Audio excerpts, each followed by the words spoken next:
Kuipa komangomuganizira wachikondi wako kuti ali ndi chibwenzi. Video iyi tikuyipanga chifukwa cha pempho limene follower mmodzi pa group pompano anatipempha kuti mafuna mutandipangirako video imeneyi. Kodi mukudziwa zonena kuti kumangomuganizira wachikondi wako kuti ali ndi chibwenzi zinthu zoti mwina mulibe nazo umboni olo mwina palibe chifukwa china chilichonse chifukwa pali anthu ena amangoyamba zimene zizi olo banja lawo likuyenda bwino from nowhere amatha kungoyamba kamatu mwina wachikondi wanga iso angatokhala ndi mkazi olo angatokhala ndi mwamuna ndeti zichamayamba kuyamba kumakulondalonda olo kumasakasaka mu foni. Izizi zimaononga pang'ono ndi pang'ono foundation imene iliyofunikira mbanja mwina mulimonse. Foundation yake nditi number 1, it destroys trust. Kumango mukayikira wachikondi wako zinthu zoti ulibe nazo umboni olo popanda chifukwa china chilichonse zimaononga kukhulupirirana. Pali buku lomwe linalemba linafotokozamo kukhulupirirana komanso communication kuti ndi ma core foundations abanja linalilonse. Kuperewera izizi banjalo limangosanduka lamasewera longoseweretsana chabe. Ndiyo ukamanganizira wachikondi wako zinthu zoti ulibe nazo umboni zimapanga destroy trust imeneyi. Tidziwe kunena kuti kukhulupirirana kuja ndi mtima kwa banja linalilonse. Ngati banja ichichi chachokamo silimakhalanso banja la mtendere komanso banja labwino. So pali ena constantly amangomukayikira wachikondi wawo nde iye uja akayamba kumva kunena kuti ndi mmene wachikondi wanga amaganizira za ine ndikumaona kuti akungolondedwa olo samakhulupiriridwa. Izizi zimaononga chinthu chimene iyeyo anali nacho mtima mwake chomwe chili trust and pali anene amazipanga even ngakhale sanalakwitse chinthu china chilichonse.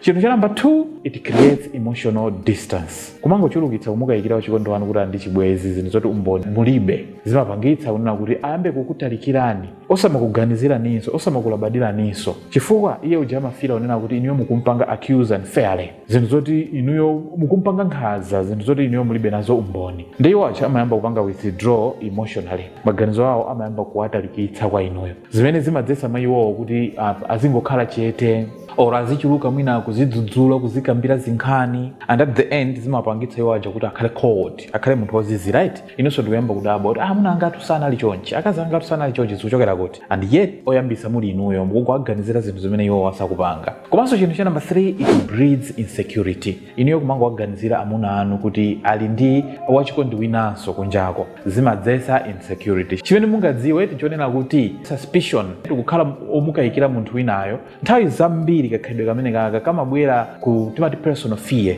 iweyo kumantha amene iweyo uli nawo. So izizi zikuonetsa kunena kuti iweyo ndikuti uli ndi low self esteem sumazikhulupirira or sumazidalira or ndiwe munthu wamantha nthawi zonse or pali ena mwina zimene zimuzipanga foti pali past harm munavulazidwa ndi anthu ena munalumidwapo chakuda so mukubweretsa zinthuzo mbanja mwanunso ndikuyamba kumangokuganizira winayo popanda zifukwa zenizeni. So zimapangitsa insecurity mwa inuyo zimadzetsa mavuto mwa inuyo osati kwa wachikondi yekhayo komanso even kwa inuyo aini yake ndiye zimapangitsa kunena kuti inuyo mukhale anxious komanso mukhale unhappy mukhale munthu woti simukusangalala osasangalala wa mangawa wa mkwiyo wina wake and yet khalidwe mukulipangitsa nokha and mukuzika nokha mu situation ngati imeneyi. Komanso chinthu cha number 5, it causes false judgments. Kumukayikira wachikondi wanu olo kumuganizira wachikondi wanu kuti ali ndi chibwenzi zimapangitsa kuti inuyo muzimuweruza koma kumuweruza kuti kwabodza chifukwa makhala mulibe mafacts mulibe umboni. Chifukwa chake nchonena kuti inuyo mulibe umboni mafacts palibepo. So chimene imachitika nchonena kuti your mind fills those gaps with imagination. Maganizo anu amayamba kukubweretserani kuti inuyo muzingopanga imagine. So mamuna anu ali kuntchito inu kumangopanga imagine ku nyumba ndiyoti kuntchito koto mwina akucheza ndi secretary. Mkazi wanu wapita ku business ndiyoti ku business ali koto akucheza ndi amuna ogulisanso matemba kumenekoko. So mind yanu mwapanga feel ndi imagination or ma assumptions umangopanga assume zinthu zomwe zisali zoona. So what feels true in your thoughts might be completely wrong in reality. Zinthu zimene iniyo mukupanga imagine kuti mwina ndizoona mumazazindikira unena kuti ndizaboza zenizeni. Chinthu cha number 5 chimene ngati wachikondi wanu mukumukayikira kuti ndi chibwenzi zimabweretsa ndicho timati it destroys communication. Sinankano iniyo wachikondi wanu mukungomukayikira komanso mukungomuganizira. So communication chinthu chomwe chili chofunikiranso kwambiri mbanja chija nakamba za core foundations nakamba mu trust komanso communication. So apa tikukambana za communication ngati mmanchulutsa kumukayikira wachikondi wanu zinthu zoti mulibe nazo mboni or palibe chifukwa china chilichonse zimaononga communication.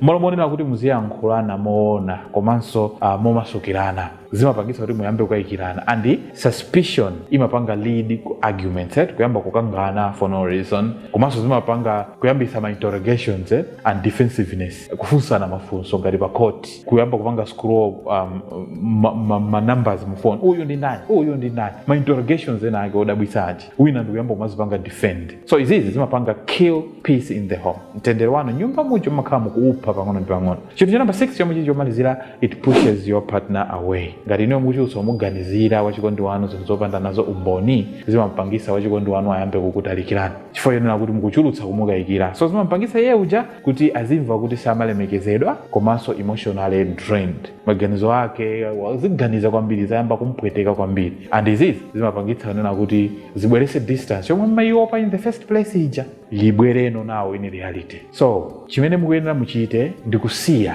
kumuganizira wachikondi wanu zinthu zoti mulibe nazo umboni. Pakufunika pakhale wise communication pakati panu, komanso pakhale calm observation. Ngati mwina sindi kudefenda kuti atha kukhala kuti sakupanga, komano muonesese kuti mukayamba kupanga kitu zimene zikhale kuti iniyo muli nazo umboni, osati kungochulutsa kungoganizira. If you find this video helpful, please like it and share, and don't forget to follow our page for similar videos. Thank you very much for being there and watching, and see you in the next one.